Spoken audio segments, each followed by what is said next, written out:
Welcome back, everyone, to Senate Health and Welfare. It is 9:30, and we will be taking up S-197, an act relating to establishing a primary care payment reform program.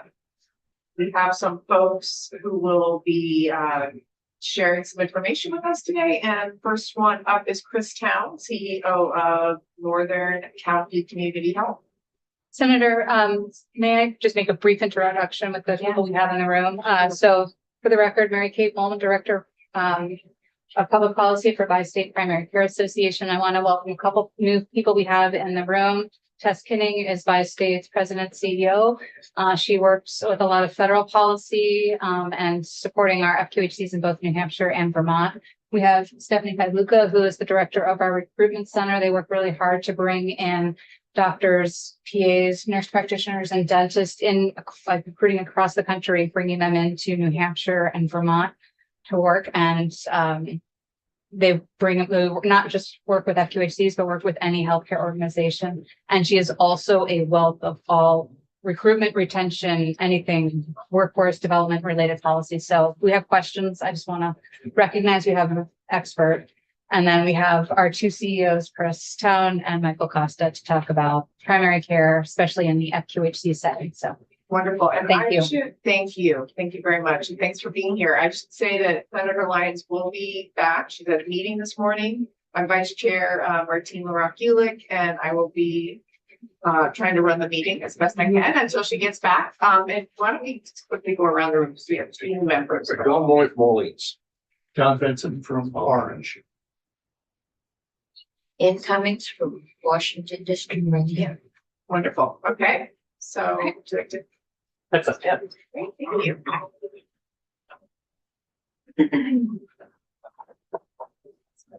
Good morning, and thank you for having us.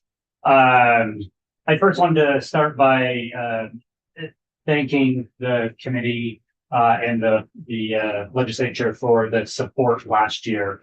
Last year, we came to you with asking for support in several areas, and that support is really appreciated and really welcome in the communities that we served. And so today, we're talking about S-197, which further recognizes the importance of investing in primary care. As Mary Kate said, I am the CEO of Northern Counties Healthcare. We serve Vermont's most rural corner of the state, the Northeast Kingdom, with Senator Morley in his region. And in fact, we are the only provider of primary care, dental, and pharmaceutical services in Essex County. We are it. And so really the financial support is greatly appreciated. But today, in regards to S-197, we support obviously continued investment in primary care and the goal of getting that spending to 15% as outlined in the bill as presented. I think one of the things that's important as we move forward is to simplify it. The devil's in the details. How we implement it, time frame, all of that really matters. And in particular, I think things that we would like to see is alignment with the state's healthcare initiative. So the HEAD model, rural health transformation, that part I think will be critically important to ensure we're all rowing in the same direction. And then one particular ask in section 7 of the bill, there is the transitional care to community settings report. And I'd like to advocate that Bi-State Primary Care Association has a seat at that and developing that is critically important. FQHCs in the state of Vermont provide care to a third of Vermonters across the state. So that is a very significant number of Vermonters that we are impacting, and a majority of those patients are low income. The and it's over a third of Medicaid enrollees as well. And Michael's going to join us as well. We know that investing in primary care saves money. We provide a host of services, especially in an FQHC environment, wraparound or supportive care services, including care coordination. We do financial counseling. We do connect folks to other services in the region. The FQHC model really is focused on a holistic approach to providing care. For example, when we worked with Senator Morley years ago on starting Orleans Dental Center, that is a critical component of our healthcare system. And so if we can, as a state, we keep saying, we recognize the importance of primary care, and this bill goes a long ways to actually putting money in that direction. Again, I think how we get there really matters, timing matters, and then that coordination with the other efforts that are going on in the state. So with that, I think I would turn it over to my colleague, Michael. I'm welcome questions you may have.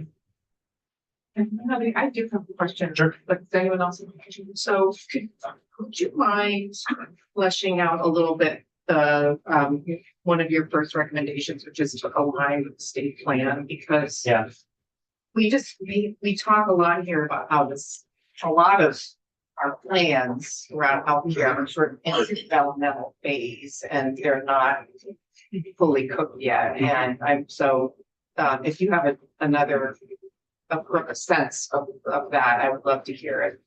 Yeah, I think so. Using the blueprint as a vehicle, for moving forward this investment, I think is a great approach. And so there's talk of how the blueprint is going to be leveraged with rural health transformation funds, for example. And so I think it's important that we're just not working in silos and there's a coordinated approach to how we make investments, because this is a significant investment that we're talking about. I think the blueprint is a great vehicle to do that. And the other pieces, and we've talked to this community before about, is really being mindful of the administrative burden that may come along with that. In primary care, we spend an inordinate amount of time, and this bill does go to address some of that as well. That is non-value add time for our patients. When we have providers of what we refer to often as pajama time, or providers with their kids today, they're working on things that really don't add value. So I think being really mindful of how the program is structured and in alignment, so if we can have try to reduce those administrative or regulatory components, I think is really critical to move forward.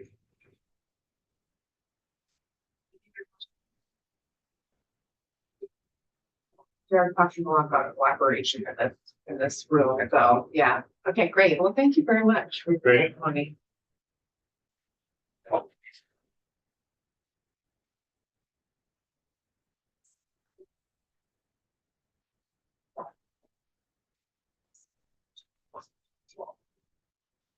Good morning.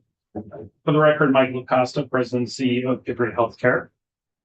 We are a critical access hospital with 25 beds, a federally qualified health center serving Vermonters regardless of ability to pay, and a retirement community with a 49-bed independent living campus, 30-bed nursing home, and adult daycare located in central Vermont, located primarily in Orange County, but going from Berlin all the way down to Sharon at the edge of the Upper Valley. I'm here today and grateful to do so to talk about the importance of primary care and answer any questions you may have. Before I do so, I just wanted to add one thing about the team behind me. The Bi-State Primary Care Association team is outstanding and a great resource for all Vermonters, including the General Assembly, when it comes to issues of primary care. A lot of times in public policy, and my background was 20 years public policy before jumping into the healthcare delivery side of it. is first, let's figure out what we're talking about, what the facts are, and then make some decisions from there. And I can tell you that Tess, who is sitting behind me, when people at the national levels have conversations and questions about how community health centers work, they go to Tess. She is a leader among her peers when it comes to primary care associations. And so it's an invaluable resource for Vermont about how community health centers ought to work in their relationship with the federal government, an issue of particular importance right now. And so to the extent you have any questions about the evolution of America's health centers, the progression of Vermont's health centers, and how they do and do not work with our current federal administration, Tess is a great resource. Today, what I really appreciate about the bill is that it's focused on the right problem. To make a very obvious point, in the United States, we pay for sick care, not health care. And while we say lots of positive things about primary care, we tend to pay for really fancy surgical interventions. America's healthcare system is littered with bad incentives. We say that we want A, but what we pay for is B. And those are policy choices. We say we love moms and babies, and we do at Gifford with our Burton Center, which is open. And we had 21 more babies there in 2025 than we did in 2024. So we're very proud to report. But what insurance companies pay for is orthopedic surgery. Those are policy choices. One of my past jobs was running reimbursement for the Vermont Medicaid program, and it largely mirrors the policy values of other insurance companies. And those are things that you can change. And I'm sure you've heard the phrase when it comes to S197, the devil's in details. And that's true, but that shouldn't limit us to trying to make progress. I think for me, when I take a look at Vermont's healthcare reform efforts over the past 13 to 15 years, we have been national leaders when it comes to vision, and we have really struggled when it comes to execution. And the thing about healthcare institutions, whether they're in Orleans or Essex County or Orange County and everywhere in between, and whether you're an academic medical center or an urgent care place in Newport, you work 24 hours a day, 7 days a week, 365 days a year to take care of patients. So whatever you do has to be administrable.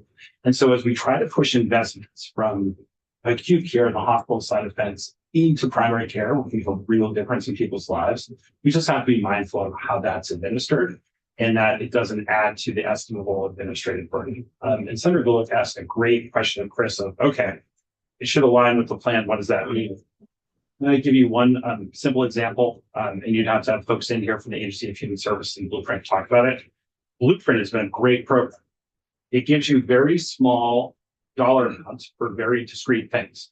And it's two things to be equally true. These are great investments in primary care, but also death by 1,000 paper cuts, right? And so to the extent you're going to make a major league investment in primary care and try to push, say, 15% of healthcare spending into it, you want to say, hey, we're not trying to do 100 things in a small amount. You want to say, look, this is the 1 or 2 or 3 things that we're really trying to do. So I think it's exciting that you might be able to harmonize the Blueprint's current offerings and reset it with this investment. Say, hey, everybody around the state, we're focused on these 1 or 2 or 3 things, whether it's hospital readmissions or well visits or whatever the clinical professionals say is the right thing to do. And one of the great parts about Vermont is we're a very collaborative place for the most part. And so I'm sure we'll have a good discussion about that. I think largely, even the people that work, say, in the surgical part of Gifford would agree with you that more resources need to go into primary care, right? They know by the time we get people in the emergency department, there are a million different ways that we could have helped them with primary care, mental health care, dental care. And, it's emergency department, we're stuck doing that. But, so I think for us, I think what is most important is predictability. I think if the state said, look, our goal is to get to a certain point for primary care. Here's the year we're trying to do it by, and here's what it means for the other parts of the system, then we can all plan. And, we're really fortunate at Gifford to have kind of the whole health system, even in tiny form, under our own roof, because we can see the value of shifting resources from one place to another. So overall, I think we're broadly supportive of the bill. It's just being clear about how it's administered and how it works with existing programs, not just layered on top of existing programs, I think would be really important. I had a lot more to say, but Chris is a pretty smart guy and he covered most of it. I know your time is very valuable. You could bullet it for me because I wasn't here. My brief summary, and I'm sure AI can do a better job, but you get what you pay for here. Number one, federally qualified health centers in Vermont, as you know, centers serve 1 in 3 Vermonters, regardless of affiliated pay. We serve some of the most rural areas, and I used to work in Oakland counties as well. And they're the only game in town in the Northeast Kingdom. Primary care has historically been underfinanced despite people's broad support for it. But if we're going to move resources there, we need to do it thoughtfully and in alignment with the current transformation plans. The question from the committee at the time was, okay, there's a lot of talk about in progress work. When do we actually get to do something? You didn't say those words, I'm adding on. What does alignment really mean? And so then I tried to build on that and say, we have a lot of fragmented initiatives. It's okay to let stuff go. I think that's hard in Vermont. It's hard in the hospital I run. It's really hard to let things go. But sometimes it's okay, given where we are right now, how do we reset this chessboard and move forward? I think what will be interesting as someone who leads a hospital that's engaged in transformation planning, there are currently a lot of ideas percolating. Eventually, we're going to have to pick up, because you can't do everything. And I think having a bigger investment in primary care that says, hey, there's been a baseline historical underinvestment in primary care that needs to be addressed. Plus, can we carve out any lanes to pay for innovation of what's working? I think that would be really valuable. Because I happen to think that in Vermont, there's only two ways forward in America's healthcare system: competition and collaboration. Given the size of Vermont and the fact there's a mountain range in the middle, it's mostly about collaboration. But that should be our superpower, and it is when there's a flood or something else that happens. And so if you find primary care institutions like Northern Counties or Gifford or Battenkill, or the good folks at Community Health Centers of Burlington, and they do something that really works, they should be able to share that with the rest of the network in Vermont immediately. Like, we should be able to get a return on that investment pretty quick. We did that during COVID, and although it seems like many years ago, it was not that. And I will tell you, putting on my hospital CEO hat, we get it. We get there's affordability crisis. We have to change, and you're starting to see some really simple changes. And I was talking to someone earlier today in the building about, hey, we have a need for this much radiology service, but we have to buy the whole thing. There's another Vermont hospital that needs this much radiology service, but they need to buy the whole thing. Day of owning all of the stuff is over. How do we combine? And so I think the more we can do to push money to the right place and then work on transformation from there, the better off I think we'll be. So I am passing the baton back to Chair Lyons, officially passing the gavel. Quick question, and it may be a question for another day because it might be too big, but you mentioned that we have a historical underinvestment in primary care. And I'm still trying to understand when we went from an affordable state to this, as you say, like an affordability crisis around healthcare, which is, we all agree on that, and when that happened and how it happened. So I'm wondering, were we always underinvesting in primary care, or is that a more recent? So I just want to be really careful with my answer because I don't have data in front of me. I would say for 15 years I've been working in primary care. In healthcare, there's always been underinvestment in primary care. And the people I talked to said that's been persistent for a really long time. I would say, then I'll get on the weeds. You may remember Dr. Shao. Oh, yeah. And the creation of what was RBRBS, which is the way in which it was a system by which to measure the intensity of medical work and to pay more for things that require more expertise and work. And from there, it really started to weight reimbursement towards specialty care. Okay. So that was a policy decision at the federal level. Then when Medicare catches the cold, everybody else gets the flu, right? So that's how they started measuring things. So basically everybody else measures it that way. So this is a long-term. I think this is why we're trying to move and have been trying to move for a long time to capitated payments. Hey, this is your block of money to help primary care providers take care of people. Because the mechanics of those reimbursement systems are really hard to address equity issues with.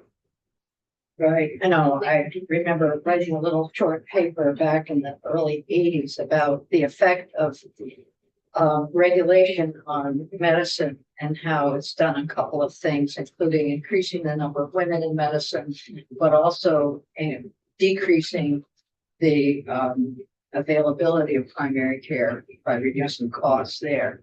I mean, and just so the committee knows, and we should share with you that I have put a request in for some data to look at how we might increase reimbursement rates, Medicaid reimbursement rates for primary care, what it will cost us and whether we can do it. So it'll be a will be an interesting. I mean, I would make two really short comments. The creation of America's community health centers in the 1960s is part of Yes. Lyndon Johnson's Great Society. Is an acknowledgement that there's been a problem with primary care access for a very, very long time. You're right.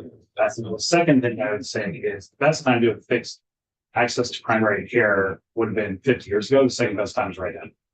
And so we should try to get resources there. And it's not all about money. I think the investment is obviously hugely important, but there's stuff that we can do on the healthcare organization side of the bench.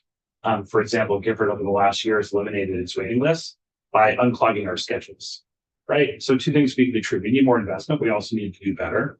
And I think Vermont's healthcare organization is pretty motivated in 2026, trying to figure out how to do that. And you are, and thank you for the work that you're doing. And I see Chris has his hand up behind you. You can got me to say. It's not uncommon for someone to say what Michael meant to say. Okay, if I can. Go ahead. Thank you, Chair Lyons. I just wanted to kind of piggyback a little bit on what Michael was talking about as it relates to workforce. Because as I mentioned in my testimony is that we can't do this in a silo. We very much support the bill.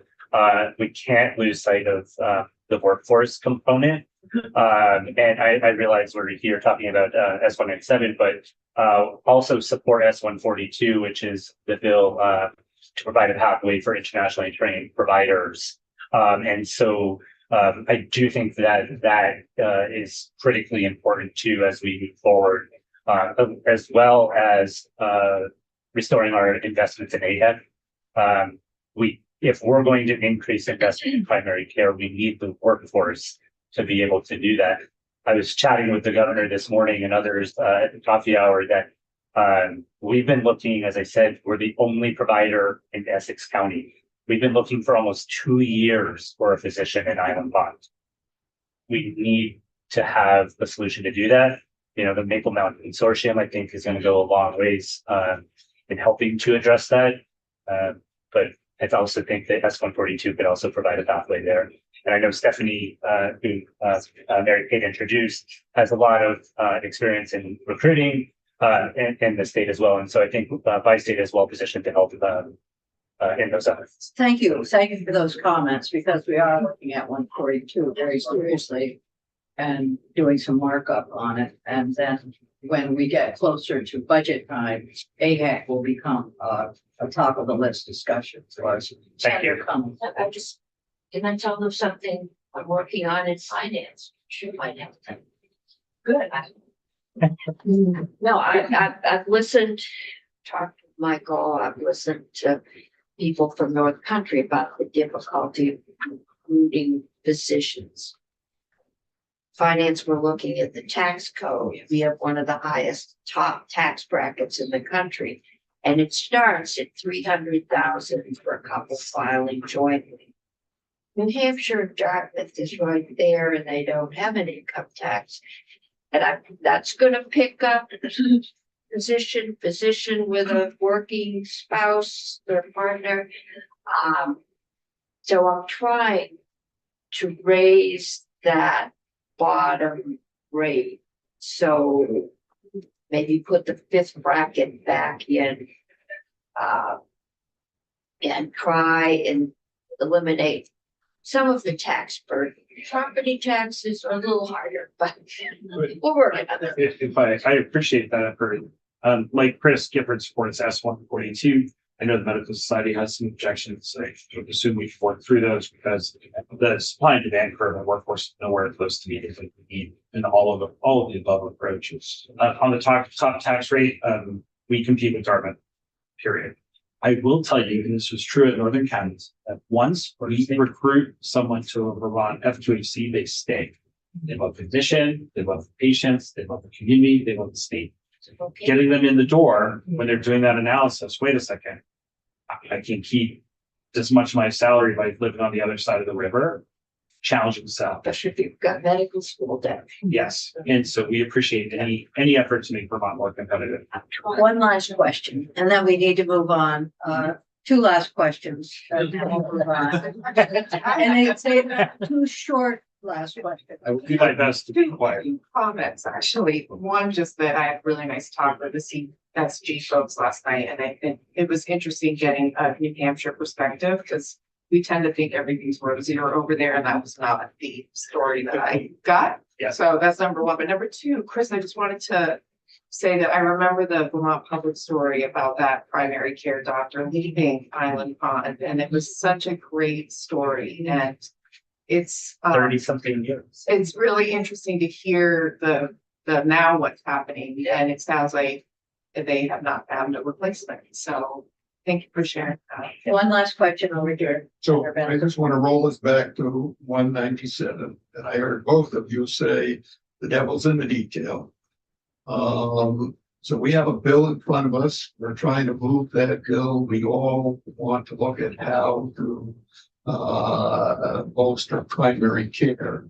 So I'd be interested in any suggestions or thoughts that either one of you have as you look at the bill of things that you think are either impediments to getting to that end result, or things you think that should be added to the bill or modified that from your perspectives would make the bill better. Because we have limited time here before crossover, and so we want to get it right, obviously.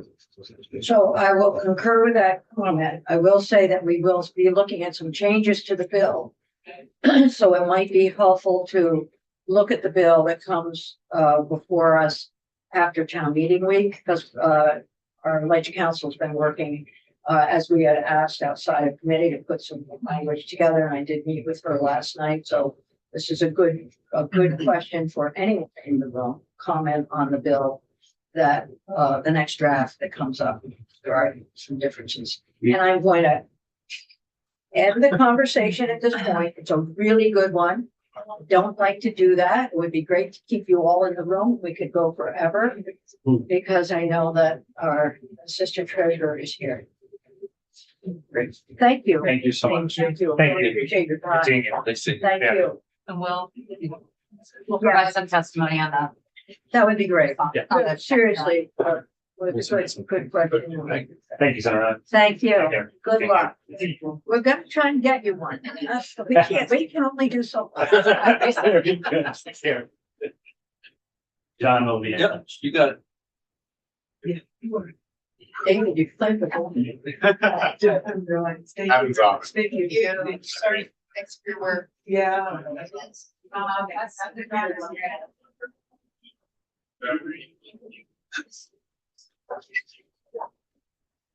Welcome. Thank you very much. Thanks for being here. And for the record, For the record, it didn't you share. know everyone, do you or not? I believe I've met most people, but I'm not sure if I've met. Well, let's go through it then. So, yeah. Senator Maloney, start. John Wolford, Forest District. John Benson from the Orange District. Jenny Lyons, Chatham Southeastern. Good to see you. And Cummings, Washington. Good to see you. And David Sherry, Deputy Treasurer. Thank you for having me this morning. So, and I did reach out to the treasurer's office, and I did talk with Peter yesterday, and there is a section in the bill that names a treasurer to be involved with reaching out to other northeastern states, and there may be other parts of the bill that you're interested in, so we'll listen to your testimony. Thank you very much. I'll keep it relatively brief here. I'll start by focusing on section 7 where our office is named, and then have a few just general remarks on the broader bill.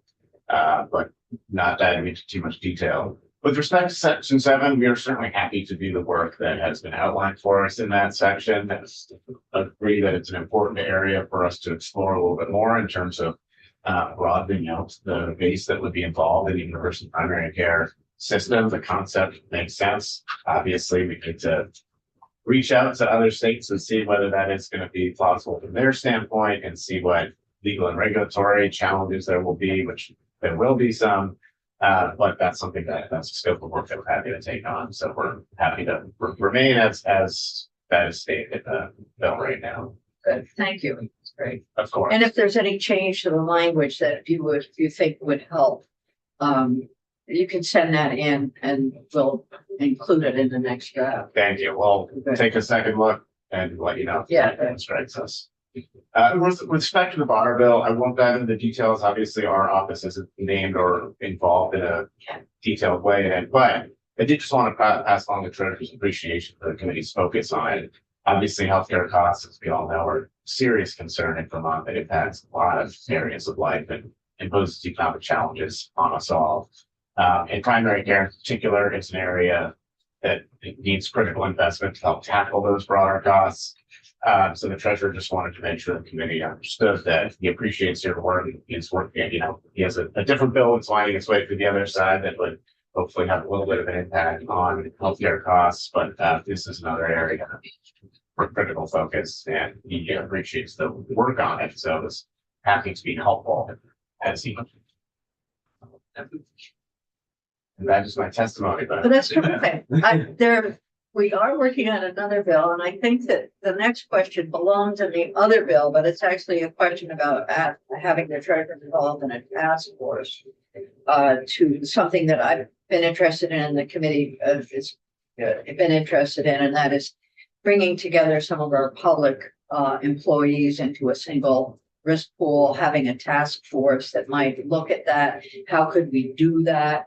How could we call it, Vermont employees' health, something like that. And I've asked Jen to draft some language that we can look at the idea. So I'm wondering, and I put the treasurer in there. And I think I mentioned it to Peter yesterday. So it's something as it comes up, it would be helpful to have you look at that. We'll be happy to take a look. Okay, and then the third one, and the other one is also probably not directly the treasurer, but looking at some kind of actuarial analysis of the primary care model as it comes out, and whether or not the treasurer could be involved in that. I think there's a whole world of that. So we will be looking at some language. How can we move this forward?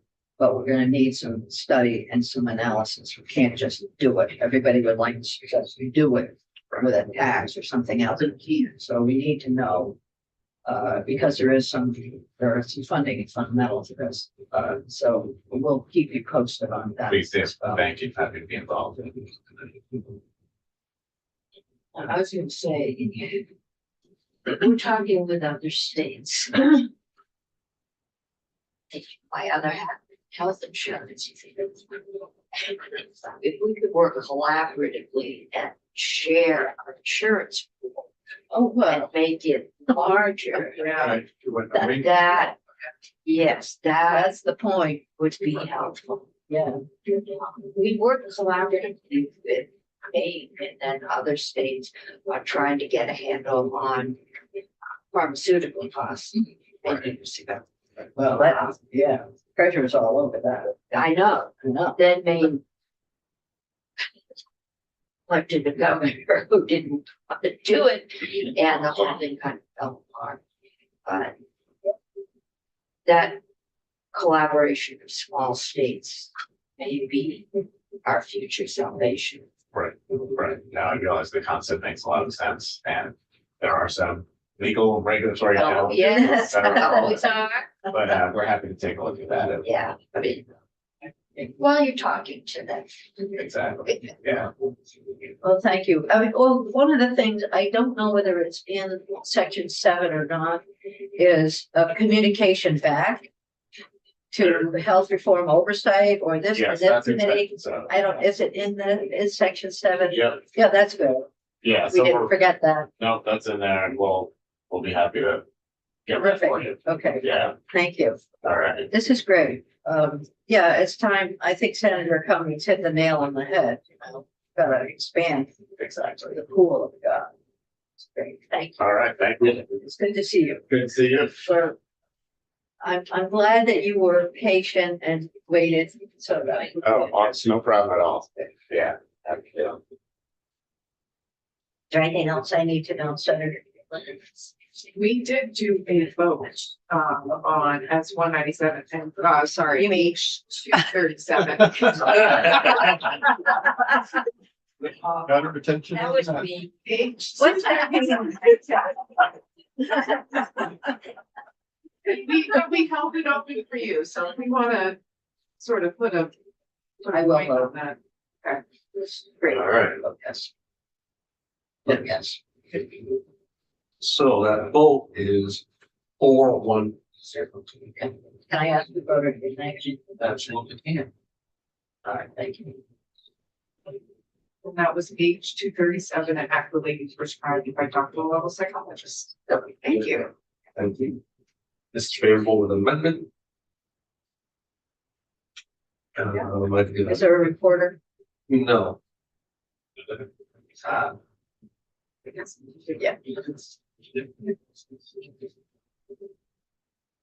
Okay, so Jen is here. We have some time Jen, to talk about to continue the committee discussion where we were with we in 190 or 197 yesterday. 190.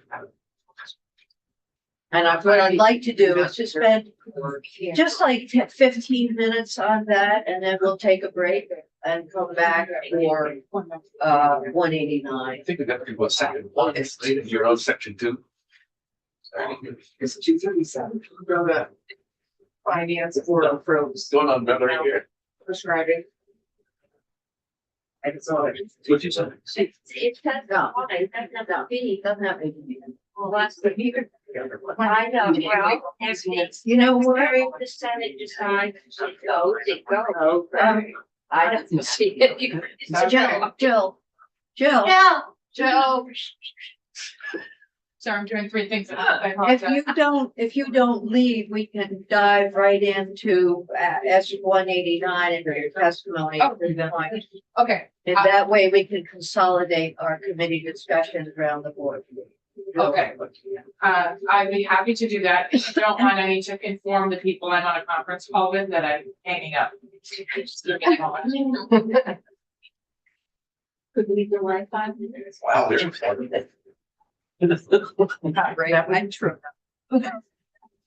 Well, we have the board here. You're not on vacation like everyone else. And we have, human services here, so that's good. Okay. Apologies. I'm now present. And we're talking about 189, and I know that we had, talked about having the two organizations get together and come back with recommendation. How do we want to do that? If you would like to go first. I have you, Jill, and then Jessica in that order. Do you have a preference? No, go for it. You go first. It's great. Okay.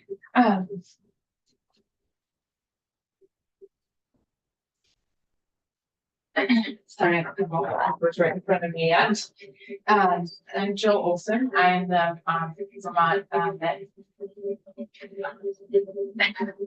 Take a minute. Medicaid and Health Systems Director for the Agency of Human. I actually trip over it every time. There's something about it that's just doesn't roll off my tongue. Thank you so much for having me today to talk about this. So I'm going to just sort of spoiler alert. I don't expect that AHS and the Management Board are going to come to agreement on this. So we just don't really see this problem the same way. I think that I'm just turning around to make sure Jess isn't saying something different. We're in agreement of disagreement. Yeah. Okay. So in our view, I think the amendment that you looked at the last time was a reasonable compromise. So backing way up, just to remind everybody where we are with this bill and where it came from and how we got to this amendment. Last year, I think there was very reasonable, serious concern about hospital reaction to budget orders that reduced their revenue. And so we had one major hospital that actually cut a whole bunch of important services suddenly and without any process. And so I do think that the concern and reaction to that was totally correct. We were all concerned that could just be allowed to happen without any sort of the process at all. I think that makes sense to me that we were concerned about that. And it's a problem that I agree will persist because some of the services that are really important for access also in our current payment world, much of which we don't control, because a lot of it's controlled by Medicare, some of the things we care about a lot, or by Medicaid too, are not areas of loss for hospitals. And so as they get squeezed, they're naturally going to look to areas where they're struggling to make the dollars work. So that's just the reality that we live in. And so the bill that was passed last year creates a regulatory process with the Green Mountain Care, mostly with the Green Mountain Care Board, that requires them to review all of these service reductions. It actually is reductions and eliminations, and that a reduction is like a really big category. We had the example of the Rutland Pediatric Unit. Rutland announced that they want to close that pediatric unit, which I'm actually grateful that it happened, because I think it gave all of us at both AHS and the Green Mountain Care Board some clarity on, frankly, how non-workable the legislation was. I think we actually agree on that. It was not workable. And so it created like all this confusion, a very short timeline for the Green Mountain Care Board to review it. I think, I'm sure they'll testify to this, but I think fairly, they felt like they don't necessarily have all the kind of clinical expertise to think about these problems. And so it definitely created something that I think we could all agree it didn't work. The remedy is where I think we're having the disagreement. So the bill that was introduced essentially just moves the regulatory work from the Green Mountain Care Board to AHS. I mean, that's essentially what it does. So it creates this so the problem persists of having needing to do this sort of regulatory, like detailed regulatory process on every single service reduction or elimination. And as I testified before, the AHS role under the current law that sits on the books today is that if work is being done as part of our transformation efforts, it's exempted from the process. Also squishy and a little sort of like how we, make actually functionally make that work. We would be actually in charge of a regulatory process. So we really are committed to transformation, to working with hospitals in a detailed way to help think through how some of them might become a different organization in order to survive in the environment that we find ourselves in, right? It's really important work. And it is close work. It is technical assistance. And so you've heard me say all this before. Technical assistance, it's providing ideas. It's actually providing some antitrust assistance by hearing from one hospital about something that they might want to engage in another hospital about something that might fit. And then we can bring that together in ways that they can't talk to each other. So we are hoping to develop these plans. And in our view, we cannot then regulate something we helped make. And that is what the bill is introduced, which we would have to regulate something that we helped create. We don't think that's workable. And we think our transformation role is really important. And it's frankly just starting to gain traction and we're starting to make progress. I don't want to see that disrupted. And I do think that the bill is introduced would disrupt it. The amendment that we looked at the last time, I think is a very reasonable compromise. It eliminates what it does is it makes sure that if there's going to be a service, it actually is reduction or elimination. I would probably focus on eliminations only. If there's going to be a service elimination, there has to be notice to the Green Mountain Care Board, to AHS and others, which I think is correct. We want to know. And the hospital has to engage in a public process. That's new. They never had to do that before. And so that's how they were able to just like, we're going to do this. And it was happening. This would require a public process. We would get notice of what the process sort of resulted in, like what they learned from the public process. In my view, both the Green Mountain Care Board and AHS, we have regulatory levers. Sometimes we have at AHS hospitals interested in stabilization. And so we're able to connect dots between transformation and stabilization, where we can say, if you want, we need to see evidence of meaningful transformation in order to say, provide stabilization. So we have levers that aren't necessarily the sort of like step by step, got to do the same regulatory process every single time. We are really not the regulator of hospitals. Agreement Care Board really is.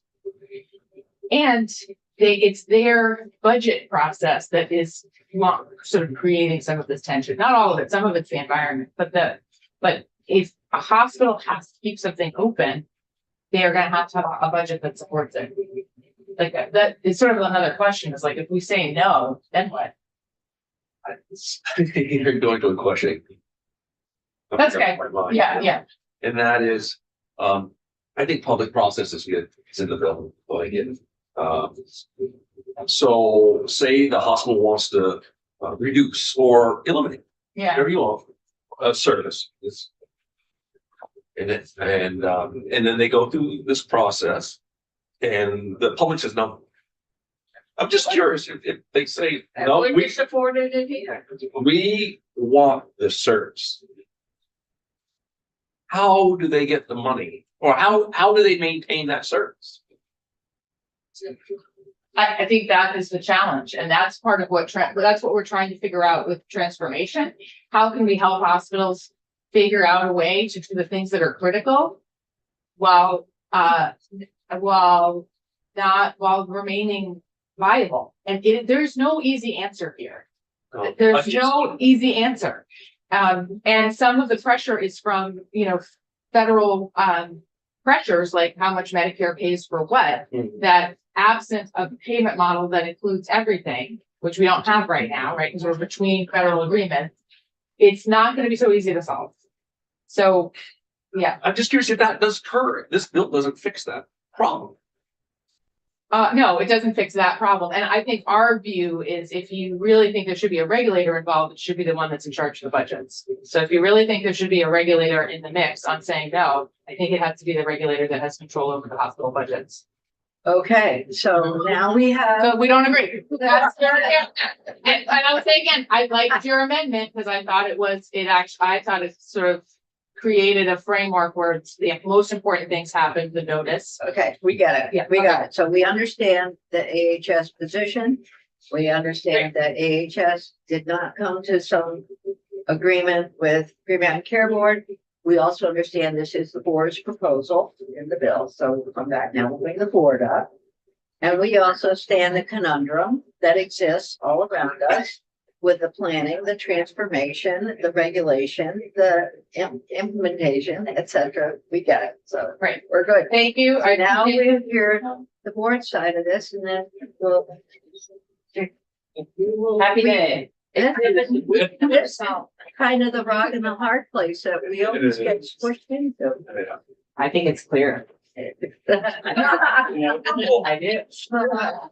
Welcome, Jessica. Do you know everyone? I don't. So we'll start, we'll introduce her. John Morley from Morley's district. Nice to meet you. Nice to meet you, John John. Benson with the Orange District. It's wonderful. Yeah. Going across the Yeah. Would you like me to start? I'll Please. introduce myself. Yeah. Wonderful. Okay. It's wonderful to be back here. So thank you for inviting me. My name is Jessica Holmes and I am one of the board members. I'm also an economist by training, so that's my background. And I'm here on behalf of Chair Foster, who couldn't be here today. So the clarity that I'd like to bring is we actually support S-189 as originally introduced. S-189 requires hospitals to provide public notice and obtain written approval from the agency human services before reducing or eliminating any service. If AHS grants that approval, then the Green Mountain Care Board would do our regulatory responsibility to adjust the hospital's budget accordingly if needed. So my understanding is there tends to be broad agreement on the public notice requirement and on the importance of giving communities an opportunity to comment. So that we agree with that. I think the central question seems to be if and which state entity should have final approval of service line reduction and eliminations. So first of all, I want to emphasize that the board's position is that state oversight over hospital service lines is critical. We do not agree with the amendment to notice only. We do think that there needs to be state oversight here. If we want to ensure that access to high quality, affordable care is preserved in the state. A community open meeting is not enough to ensure adequate access. It's necessary, but it's not sufficient. The Copley community had opportunity to comment. There was the public backlash against closing their birthing center. It might have been the right decision to close that birthing center, but we don't know because there was never a system-wide analysis to evaluate that. Births in Copley service area are probably now happening at the UVM at a higher cost, right? So much more expensive sending to give birth. It may have saved Copley some money in terms of on their books, but it likely increased costs in the system, which will show up in higher premiums and higher property taxes. That's the reality of not having a system-wide view. And I think, to Ms. Olson's point, financially strained hospitals are going to be tempted to close low margin services that we all think are essential. Birthing, mental health, primary care, pediatrics, right? And the financial headwinds are growing right now.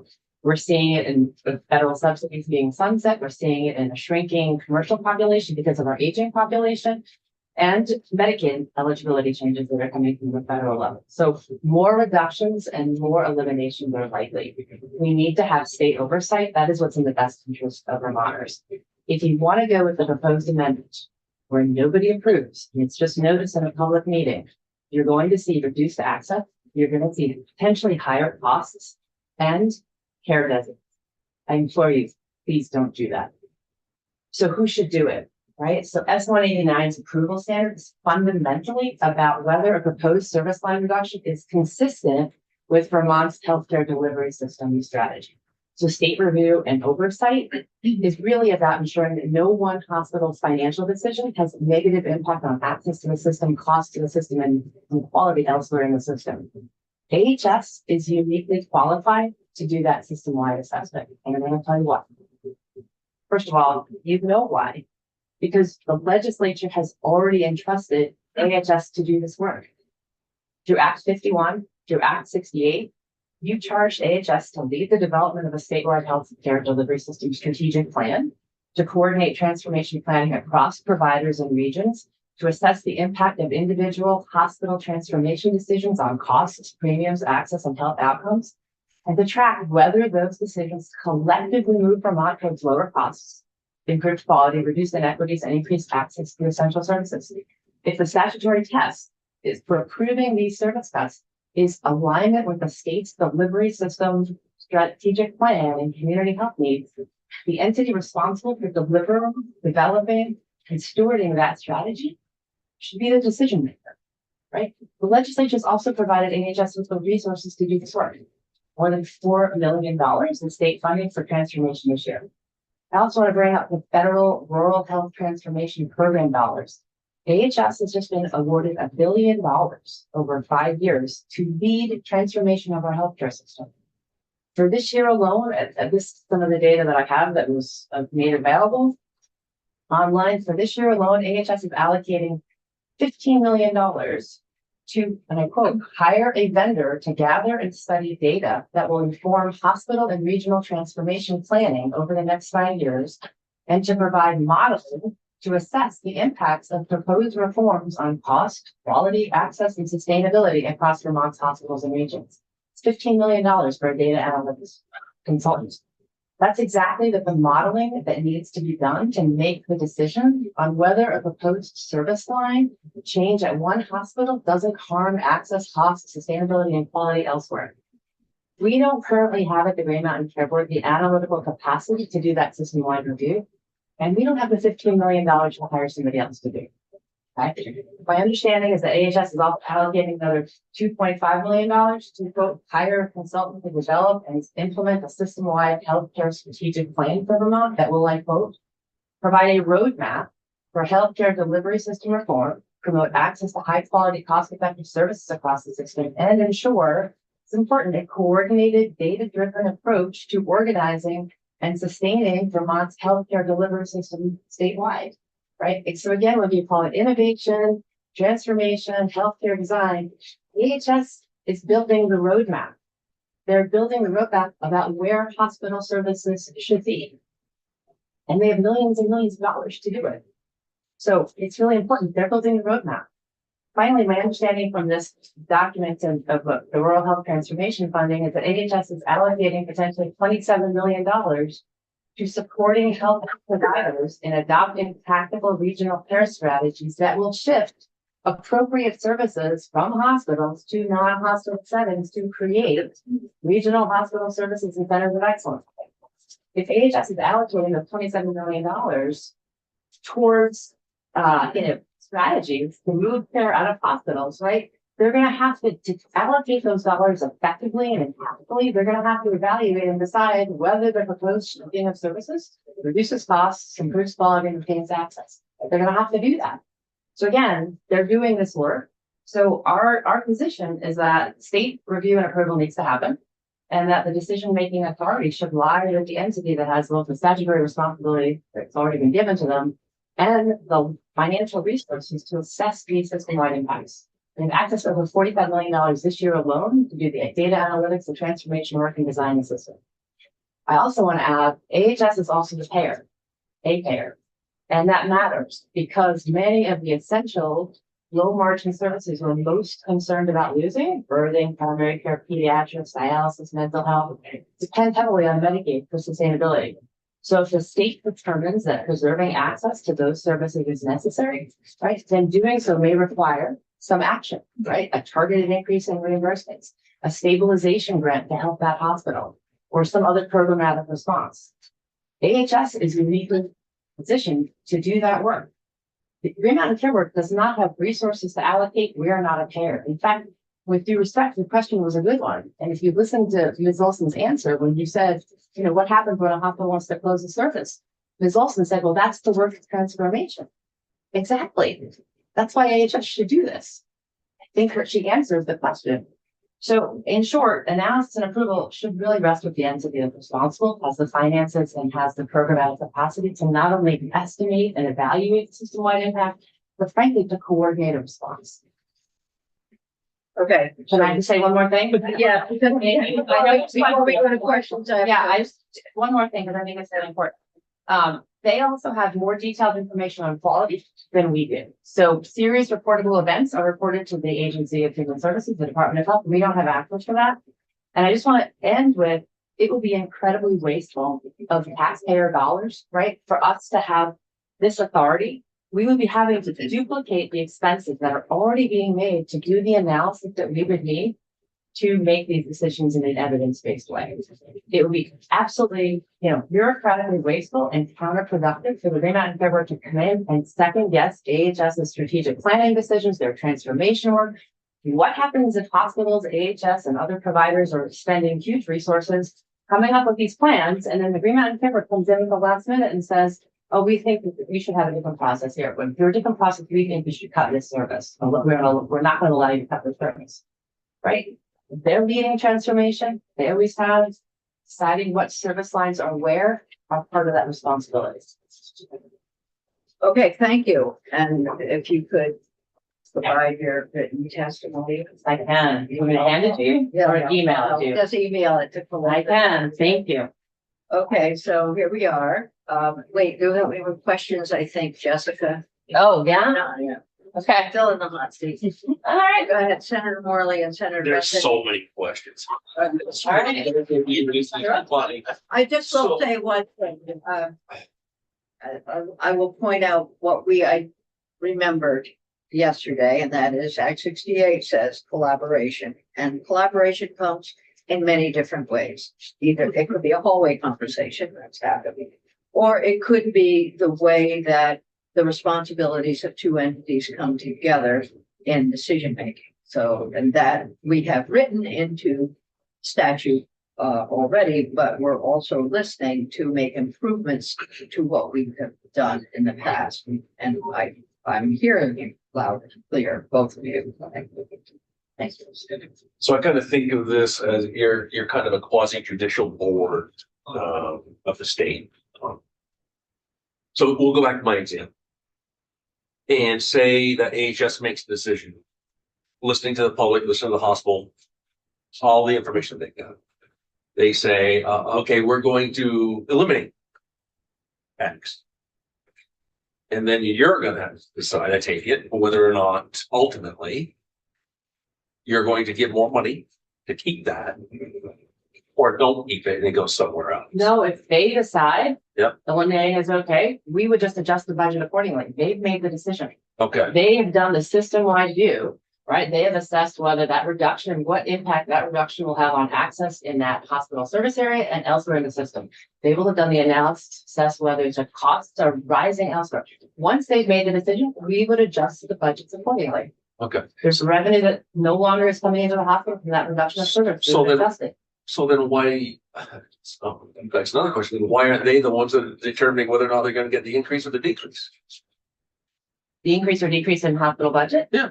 They can certainly make a recommendation. Ultimately, that is our authority. We do hospital budget adjustments. We decide hospital budgets. Seems like another step.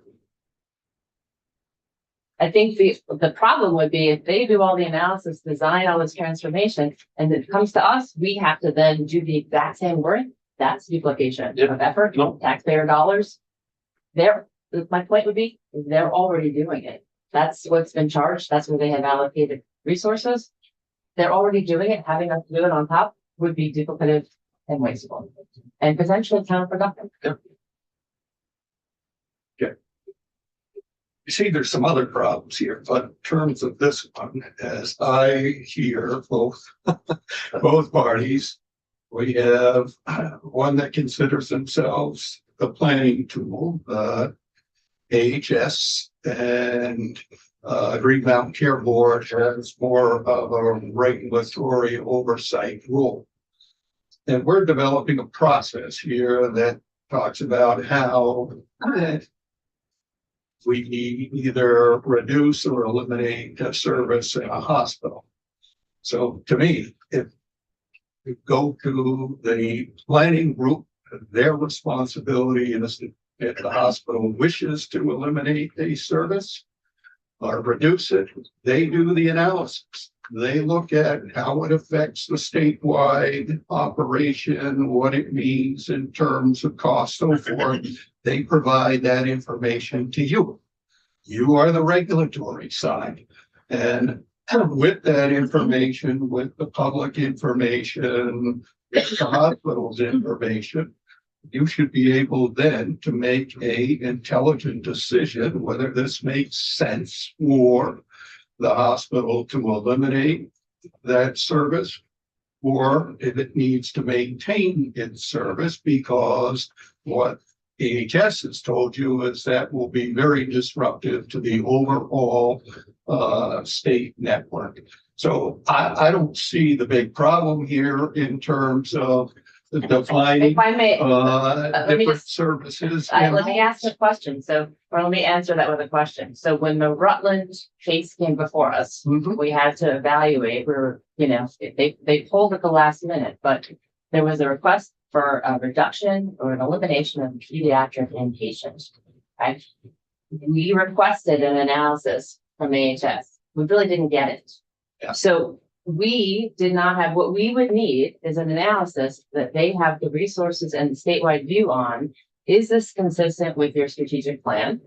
What would be the impact on access to care in the service area and also other areas, right? Other areas are wait times That's going to what go I'm up saying. elsewhere? We're developing the process, and we would define in the process that is AHS's role. So when you say you didn't get the information, it's because we didn't have a process defined as we're defining it now. But if we define the process and we assign different roles to the different entities, then you would get that information because that's part of the process. That's what it says. Well- AHS will provide X, Y, and Z. May I That's share what the way I think? see it. What I think the analysis needs to be able to, okay, so I would say there has to be an analysis on whether this is consistent with the strategic plan. There would have to be an impact analysis on that reduction or elimination on access to care in the hospital service area and other areas in the state. Is this going to add wait time somewhere else? And can they handle it? Is there feasibility to absorb this care somewhere else? What is the impact of that reduction and elimination on the cost of care in that hospital service area and also other areas in the state? what is the impact of that reduction in elimination and quality of care, right? That's going to happen for the patients that live in that hospital service area. Are they moving to an area of higher quality when they have to move? What is the impact on population health? Will closure impact mortality rates, for example? What's the impact on network adequacy roles? I would also ask, what is the feasibility of transport? This came up in Rutland. AHS is working on redesigning transport and thinking through different EMS systems, is my understanding. So what's the feasibility of transport? Is there enough private transportation? Do people in that community have the ability to get to wherever the care is going to go? Will EMS have the capacity to deliver the patients that are going to end up in their ED to the other site of care, that alternative site of care? That's the analysis that has to be done. Have Medicaid reimbursement rates been adequate for that particular service line? And was there an analysis to be done, whether an enhanced payment would have helped? These are the types of things that AHS has the ability and potentially with all of this resources to do. That's the type of analysis that needs to be done. At the end of that, they should know the answer to whether or not it should be approved or not. Yeah, but what I'm trying to look at how we could move forward is, well, that's great. You could lay that out for us and say, this is what should be in the bill. This is what AHS's role should be. So you get the information you need to make the proper decision. As opposed to us fighting back and forth over. Well, this is not an unusual place for all of us to be. So I will say this, I know that one of the concerns that I've heard is which services and how discrete a line item would that involve. So major services that have gone through a CON, we haven't talked about CON because the board also does do CON, and that's an assessment of need. So somewhere there's a balance there. So those are the kinds of questions that have to be answered going forward. So we're good. I'm Just another. gonna take a break, but you have one question. It's a quick question. Quick question. I still believe It's not a discussion. It's a question. Senator Morley's question is still very valid, is what happens when we tell a hospital they need to maintain a service? How does that get paid? I think that's a big missing link. Yeah, well, I would say that, through some of the stabilization grants that AHS has through their Medicaid reimbursement policy, we're moving to Medicaid global budgets. There may be mechanisms that AHS has to support, retaining essential services. That's why it's imperative that they are involved in this decision. Okay, thank you.